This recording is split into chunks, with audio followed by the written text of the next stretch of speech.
Hello बच्चों। आज हम लोग शुरू करेंगे D and F block elements का लेक्चर नंबर 2। लेक्चर नंबर 1 में हम लोगों ने सारे बेसिक अपने कवर किए थे डी एंड एफ ब्लॉक से रिलेटेड। मैंने आपको पीरियोडिक टेबल सिखाई थी, कैसे याद करनी है, कैसे एटॉमिक नंबर निकालने हैं। डी ब्लॉक को याद करने की ट्रिक देखी थी, एफ ब्लॉक को याद करने की ट्रिक देखी थी, इलेक्ट्रॉनिक कन्फिग्रेशन लिखना सीखा था, राइट। और मैंने आपसे कहा था कि नेक्स्ट क्लास से हम लोग प्रॉपरली शुरू कर देंगे अपने चैप्टर को, जिसका नाम है D and F block element. ठीक है, तो एक बार रिकैप ले लेते हैं कुछ कुछ चीजों का जो अपने काम की है इस चैप्टर के रिगार्डिंग। तो हमने सबसे पहले बात करी थी कि ग्रुप 3 से लेके ग्रुप 12 तक हमारे डी ब्लॉक एलिमेंट रहेंगे। 4 सीरीज में बांटे थे, 3D, 4D, 5D और 6D series, right. 3D series आती थी फोर्थ पीरियड में, 4D आती थी फिफ्थ पीरियड में, 5D आती थी सिक्स पीरियड में और 6D आती थी सेवंथ पीरियड में। ठीक है। 3D सीरीज थी स्कैंडियम से जिंक तक। 4D सीरीज थी यट्रियम से कैडमियम तक, है ना। 5D सीरीज थी लेंथेनम से मरकरी तक। और 6D सीरीज थी एक्टिनम से कॉपरनीशियम तक। ऐसा ही था। ओके, फिर हमने बात करी थी एफ ब्लॉक की।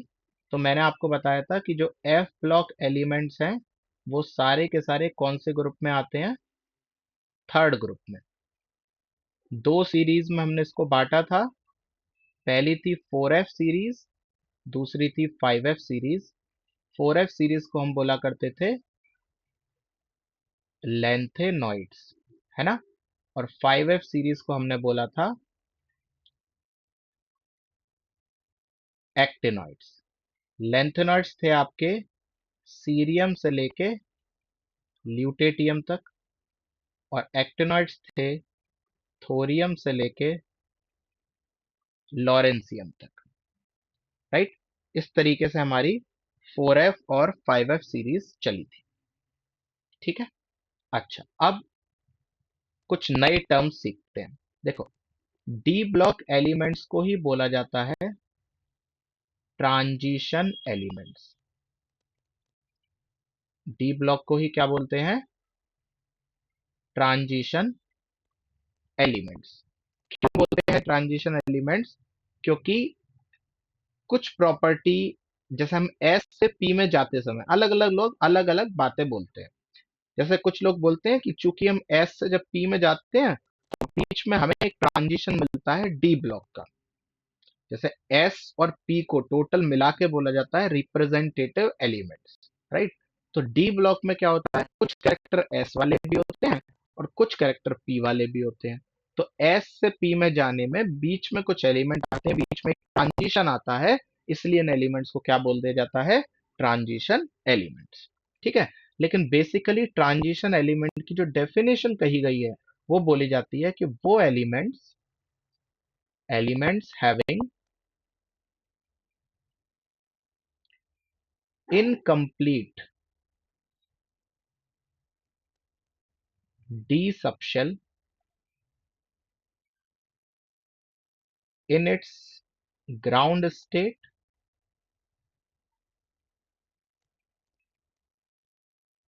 and all possible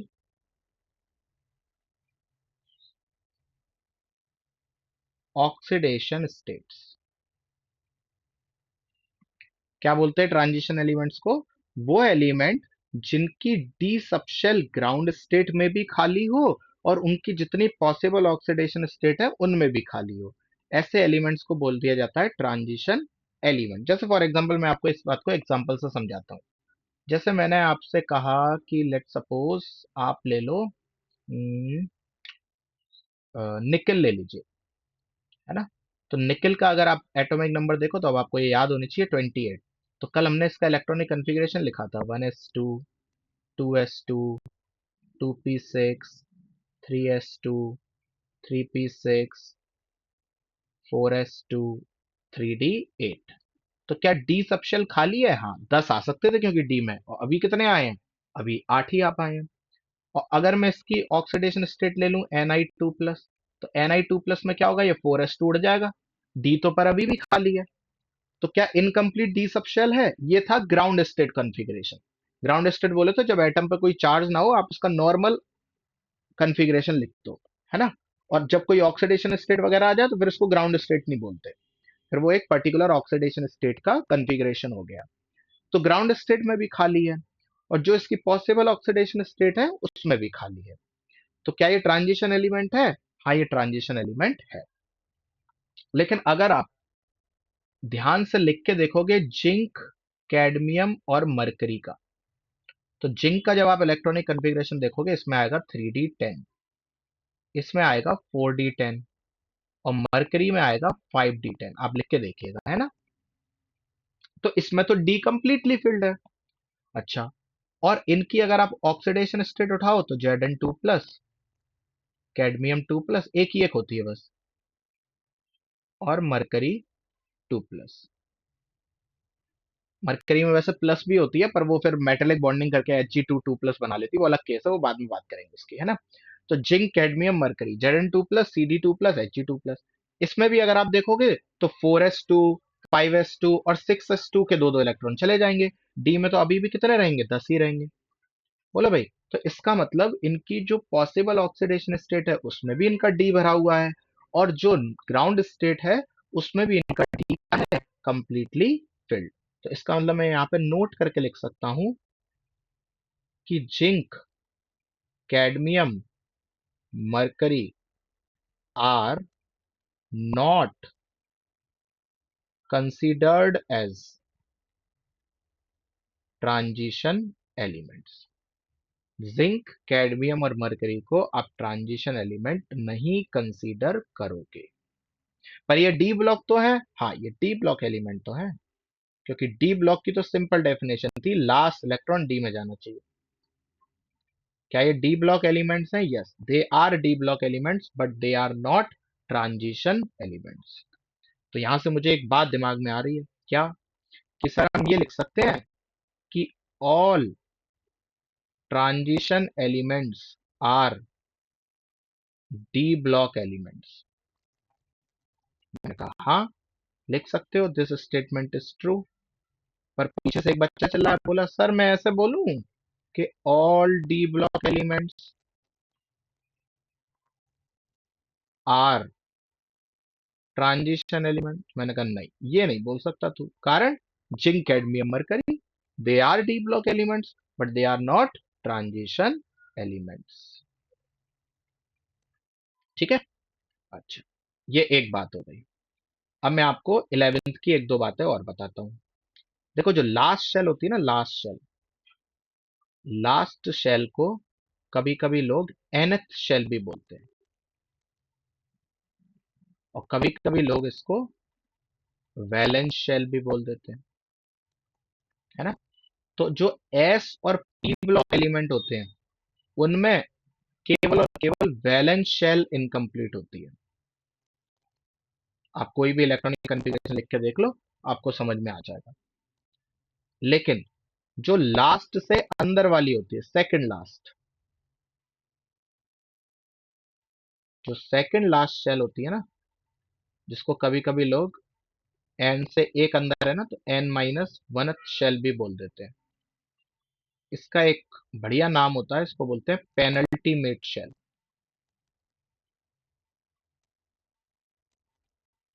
तो जो डी ब्लॉक के एलिमेंट्स होते हैं उनकी, या ऐसे कह लो जो ट्रांजिशन एलिमेंट होते हैं उनकी वैलेंस तो इनकम्प्लीट होती है, पेनल्टीमेट भी इनकम्प्लीट होती है। वैलेंस और पेनल्टीमेट दोनों क्या होते हैं? इनकम्प्लीट। और जो तीसरी होते हैं, जिनकी थर्ड लास्ट शेल, यानी कि बाहर से तीसरी, इसको बोला जाता है n-2th शेल। इसको बोलते हैं एंटी पेनल्टीमेट शेल।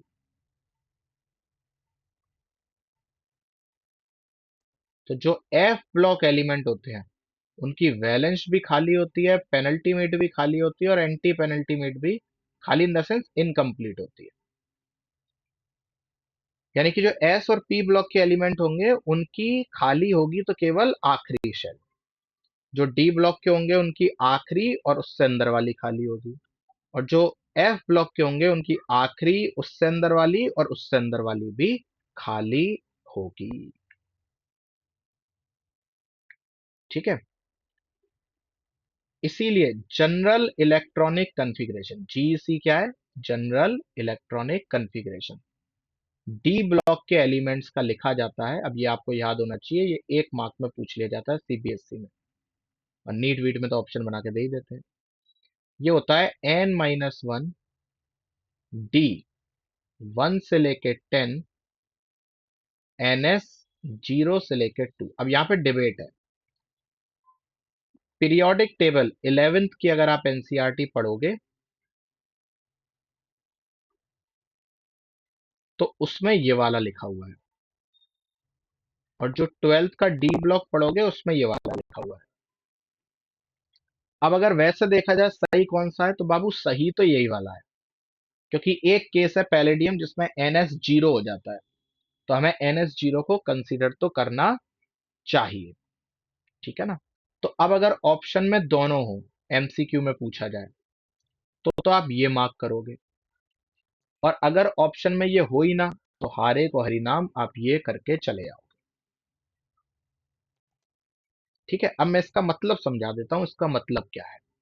ये आपसे ये कह रहा है कि लास्ट वाली शेल में कोई भी डी ब्लॉक का एलिमेंट आप उठाओ और उसका इलेक्ट्रॉनिक कॉन्फ़िगरेशन लिखो, तो उसकी लास्ट वाली शेल में या तो 0 इलेक्ट्रॉन होगा, या 1 होगा, या 2 होंगे, 0 से 2। और उससे अंदर वाला जो डी है, डी, उसमें 1 से लेके 10 कुछ भी हो सकते हैं। जैसे देखो अभी हमने निकल का लिखा था, तो निकल की लास्ट शेल कौन सी थी? Fourth shell.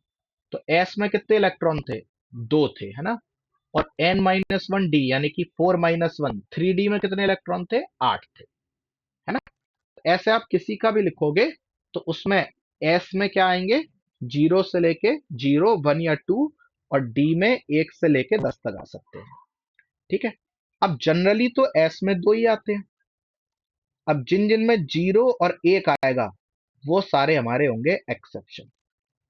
अब हमें डिटेल में उन्हीं को स्टडी करना है। अब हमें डिटेल में क्या करना है? उन्हीं को स्टडी करना है। तो सबसे पहले तो 0 वाला निपटा लेते हैं। 0 वाला है एक पैलेडियम। 0 वाला कौन है? पैलेडियम। पैलेडियम का अगर आप इलेक्ट्रॉनिक पहले एटॉमिक नंबर निकालो, तो एटॉमिक नंबर निकालते हैं चलो, तो ये कहाँ आता है? निकाह, पढ़े, पंडित। और निकल का क्या है? 28। 28 में कितने जोड़ूंगा मैं?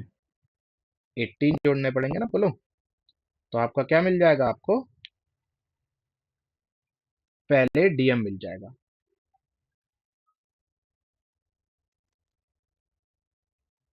तो 8 8 16, 2 1 3 और 4, पैलेडियम का कितना आ गया? 46। एक बार कंफर्म करते हैं, पीछे चलिए। पैलेडियम देखिए 46, राइट? ओके। तो अब अगर मैं पैलेडियम का इलेक्ट्रॉनिक कॉन्फ़िगरेशन लिखने जाऊं, तो चलो लिखते हैं।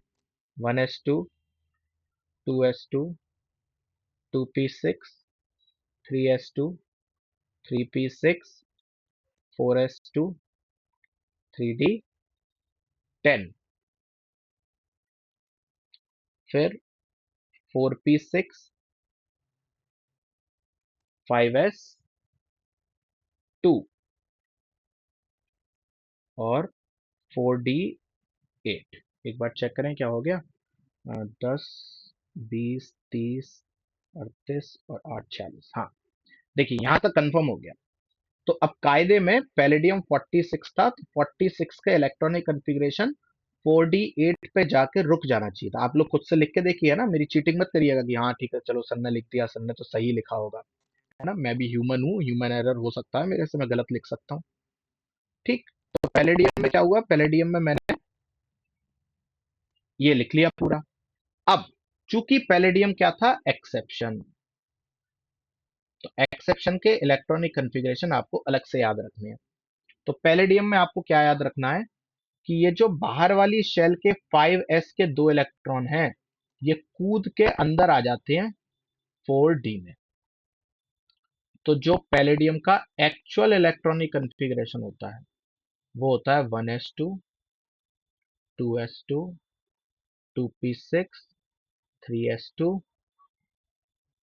3p6, 4s2, 3d10, 4p6, 4d10 और 5s0, क्योंकि 5s के दोनों इलेक्ट्रॉन कहां आ गए कूद कर, पैलेडियम। ठीक है। अच्छा, अब आपको नोबल गैस याद है, नोबल गैस कौन कौन सी थी, चेक करिए जल्दी से इधर। देखिए ये थी नोबल गैस, ग्रुप 18। ग्रुप 18 को याद करने की एक ट्रिक है, क्या है, हीना, नीना और करीना का जेरोक्स रंगीन। हीना, नीना और करीना का जेरोक्स रंगीन। Helium, neon, argon, krypton, xenon, radon. Radon, xenon, K R is krypton, है ना, आर्गन, नियॉन, हीलियम। अच्छा, अब क्या फायदा होता है इसका, जैसे मुझे पता है, अच्छा इनके अगर आपको एटॉमिक नंबर देखने हो तो ये है 2, ये एटॉमिक नंबर आप याद रखिएगा, 10, 18, 36, 54 और 86। 2, 10, 18, 36, 54, 86, ये इनके एटॉमिक नंबर है। और ये वैसे अगर आप याद रखना चाहो तो ये ओगेनेसन होती है, काम की नहीं है अपने। 118 है इसका एटॉमिक नंबर। क्यों बताया ये, अब जैसे आपको कैल्शियम लिखना हो, अब आपको पता है कैल्शियम क्या है, 20 है ना। तो अब आप क्या करो, पूरा इलेक्ट्रॉनिक कन्फिग्रेशन लिखने की जरूरत नहीं है। आपको ये पता है इससे पहले कौन सी नोबल गैस आती है 20 से पहले, देखो 18 आती है, आर्गन। तो ऐसे लिख सकते हो आप, आर्गन, ये 18 पूरे हो गए, यानी कि अब आपको 18 लिखने की जरूरत नहीं है, 1s2, 2s2, 18 तक लिखने की जरूरत नहीं, 18 तक कंप्लीट हो गए। उसके बाद कौन सा बचा, 4s2, बस ये कन्फिग्रेशन हो गया, है ना। तो ऐसी अगर कोई आपसे पैलेडियम का पूछता, तो पैलेडियम अभी आपने देखा, पैलेडियम का एटॉमिक नंबर कितना था, 46। और 46 से पहले नोबल गैस कौन सी आती है, क्रिप्टन। तो आप इसका इलेक्ट्रॉनिक कन्फिग्रेशन कैसे लिखोगे, क्रिप्टन, ये हो गए 36। अब 36 कहां तक हो जाते हैं एक बार देखो जरा, तो 2, 4, 10, 12, 18, 20, 30, 36, 36 यहां तक हो गए, है ना। तो कैसे लिखूंगा मैं, ध्यान से देखना, ये अच्छी चीज सिखा रहा हूं मैं आपको। पैलेडियम लिखा जाएगा क्रिप्टन, ये 36 हो गए। अब इसके बाद क्या बचा, 5s2 के इलेक्ट्रॉन तो 4d में आ गए हैं, तो ये बचा 4d10, 5s0, दैट्स ऑल। इस तरीके से आप पैलेडियम का इलेक्ट्रॉनिक कन्फिग्रेशन लिख सकते हो। ठीक है, तो इस तरीके से आप किसी का भी इलेक्ट्रॉनिक कन्फिग्रेशन बड़े आराम से यहाँ पे लिख सकते हो। ठीक, तो ये तो हो गया पहला एक्सेप्शन, पैलेडियम। अब इसके अलावा और कौन कौन से हैं मैं आपको पूरी लिस्ट लिखवा देता हूँ, डी ब्लॉक के एक्सेप्शन की लिस्ट लिखवा रहा हूँ सबसे पहले मैं। तो ये है niobium, copper, chromium, molybdenum, ruthenium, rhodium, palladium, argon, PT, AU, RG. काम काम के कौन से हैं वो देख लो आपको अगर सारे ना याद रहें तो कोई बात नहीं, काम काम के तो एटलीस्ट याद कर ही लो। एक तो कॉपर और क्रोमियम मोस्ट इंपॉर्टेंट, मतलब इनको तो आप छोड़ ही नहीं सकते एट एनी कॉस्ट, महा इंपॉर्टेंट लिख लो, जिगर के टुकड़े हैं ये।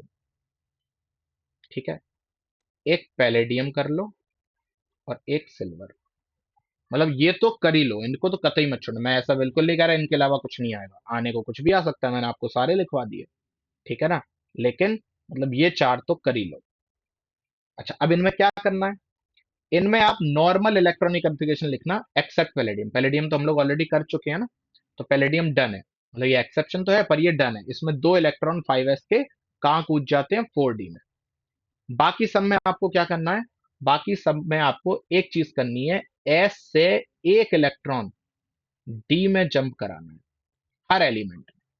जैसे फॉर एग्जांपल मैंने आपसे कहा कॉपर का इलेक्ट्रॉनिक कॉन्फ़िगरेशन लिखो, तो आपने कहा सर कॉपर 29 होता है, तो पहले तो जैसे मुझे याद है मैं वैसे लिख लेता हूँ, 1s2, 2s2, 2p6, 3s2, 3p6, 4s2, 3d9। Normal हो गया इलेक्ट्रॉनिक कॉन्फ़िगरेशन। अब सर आपने बताया था क्या करना है मुझे, एस से एक इलेक्ट्रॉन कहां को दा देना है, डी में। तो 4s में 2 थे, बचेगा 1, और 3d में 9 थे, हो जाएंगे 10, बस हो गया। ये कॉपर है।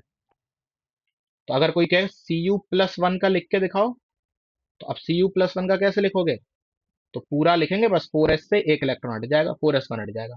तो अब इसको वैसे ट्रिक से लिखना हो जो अभी मैंने बताई थी, तो कॉपर से पहले कौन सी नोबल गैस आती है, आर्गन 18 पे। तो आर्गन तो ऐसे लिख दो, 18 तक हो गया, बोलो।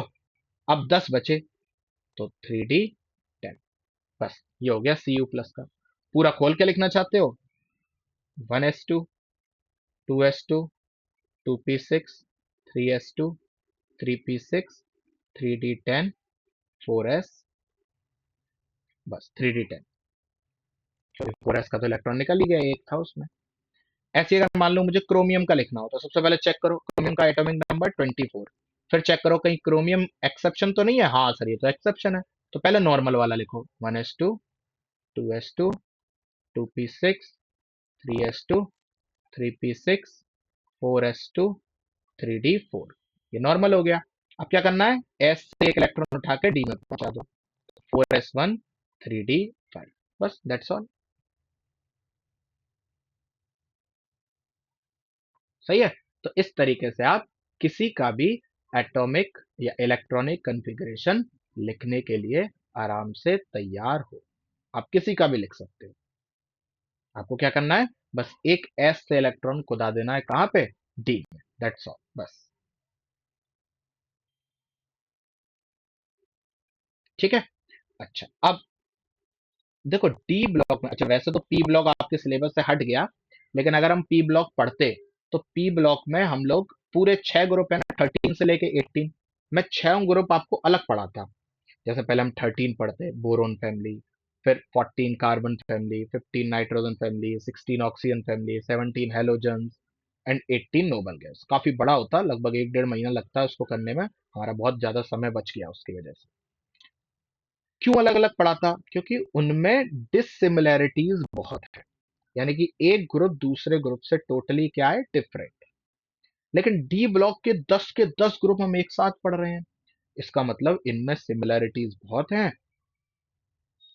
Comparison with the P block, इसलिए हम इनको क्या कर रहे हैं, एक साथ पढ़ रहे हैं। तो नोट डाल के हम एक बात और लिख सकते हैं, लिखो मैं बोल रहा हूं, एनसीईआरटी की लाइन है ये, एनसीईआरटी का ठप्पा लगाएंगे। क्या लिखना है, लिखिए, there are greater similarities in the properties, there are greater similarities in the properties of the transition elements of a horizontal rows in contrast to non-transition elements. आप पॉज कर करके लिख लीजिए, there are greater similarities in the properties of the transition element of a horizontal rows in contrast to non-transition element. Non-transition element में similarities नहीं थी, पर इनमें similarities है। ठीक है। तो इस तरीके से हमने सारे एक्सेप्शन देख लिए डी ब्लॉक के। एफ ब्लॉक की चर्चा जब हम एफ ब्लॉक डिटेल में पढ़ेंगे तब करेंगे। आइए अब कुछ और बातें देखते हैं। हेडिंग लगाएंगे,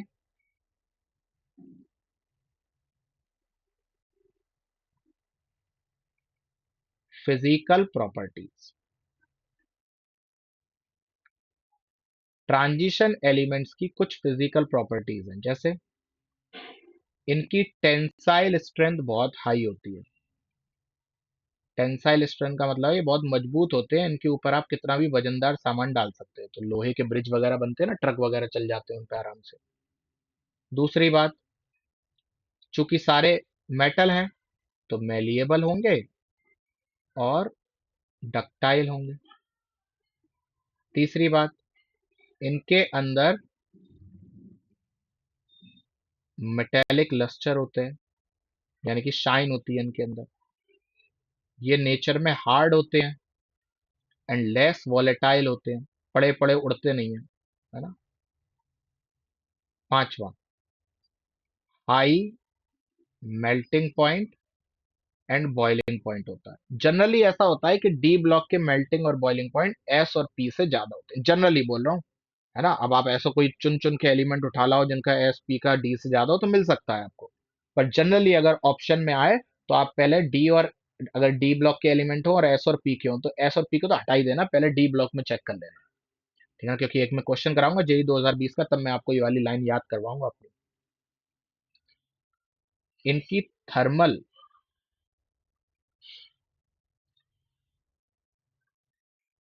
और इलेक्ट्रिकल कंडक्टिविटी हाई होती है, यानी कि ये गुड कंडक्टर ऑफ इलेक्ट्रिसिटी भी है और गुड कंडक्टर ऑफ हीट भी है। पर ये सारी प्रॉपर्टीज किसकी थी? ट्रांजिशन एलिमेंट की। और तीन लोग तो ट्रांजिशन एलिमेंट थे ही नहीं, जिंक कैडमियम मरकरी। तो ये सारी प्रॉपर्टीज सब में वैलिड हैं एक्सेप्ट जिंक कैडमियम मरकरी। तो अब वो आपको क्या दे सकता है क्वेश्चन, कि among the following metal which one is more volatile, zinc, iron, निकल, कॉपर, बताओ। तो आप आंसर क्या हो जाएगा? जिंक। कारण देखो अभी हमने लिखा ना सारे के सारे क्या होते हैं, लेस वॉलेटाइल, और हमसे पूछ रहा है कौन सा सबसे ज्यादा वॉलेटाइल है, तो ये प्रॉपर्टी जिंक की नहीं है। तो आप ये क्वेश्चन बना के लिख सकते हो। तो वैसे वो आपसे कुछ भी क्वेश्चन पूछ सकता है, तो वहां आपको बुद्धि खोल के काम करना पड़ेगा, ठीक है। अच्छा, दूसरी बात क्या है, एक और बात नोट डाल के लिखेंगे।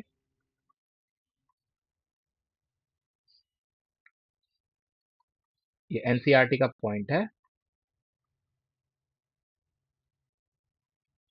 that with the exception of zinc, cadmium and mercury,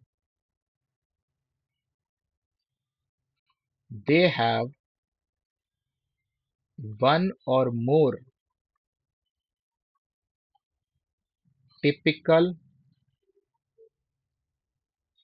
metallic structures at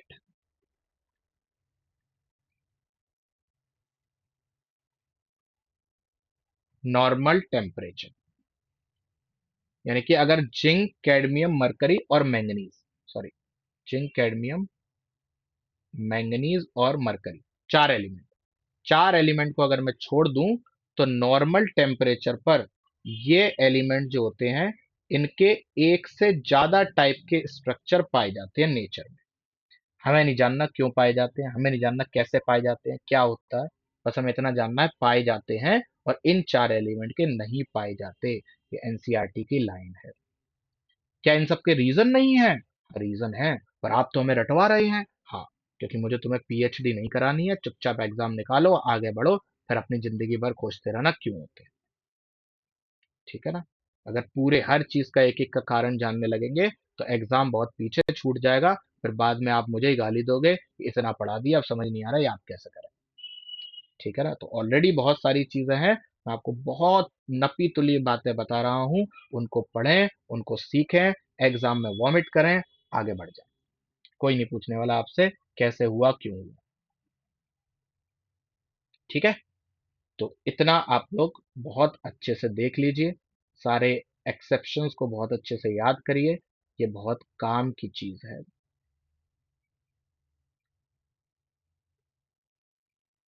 अब इसमें हमारी शुरू होंगी फिजिकल प्रॉपर्टीज, है ना।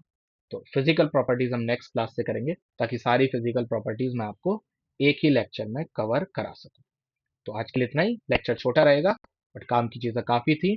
जो मैंने आपको ये एक्सेप्शन वाले एलिमेंट बताए हैं। आप मत रुकिएगा, आप सबके इलेक्ट्रॉनिक कॉन्फ़िगरेशन लिख के देखेंगे और फिर एनसीईआरटी से चेक करेंगे। एनसीईआरटी में दे रखे हैं, नहीं तो मैं आपको दिखा देता हूं। देखो यहाँ देखो, सबके लिखे हुए हैं, लास्ट वाले। शुरुआत के तो कॉमन ही है, सबके लास्ट वाले देखो, सबके नीचे लिखे हुए हैं। आप लिखिए और उनको चेक करिए यहाँ से। ठीक है, जैसे देखो क्रोमियम में क्या हुआ था, एस का एक इलेक्ट्रॉन डी में पहुंच गया था, तो 3d5 4s1 हो गया था। तो नोबल गैस जो पीछे थी उसको नहीं लिखा, उसके बाद वाले लिखे हैं। तो आप जल्दी से सारे केवल डी के, एफ के अभी मत चेक करिएगा, एफ के हम बाद में सीखेंगे। आप केवल डी के चेक कर लीजिएगा। ठीक है, चलिए आज के लिए इतना ही। टाटा, सी यू, बाय बाय।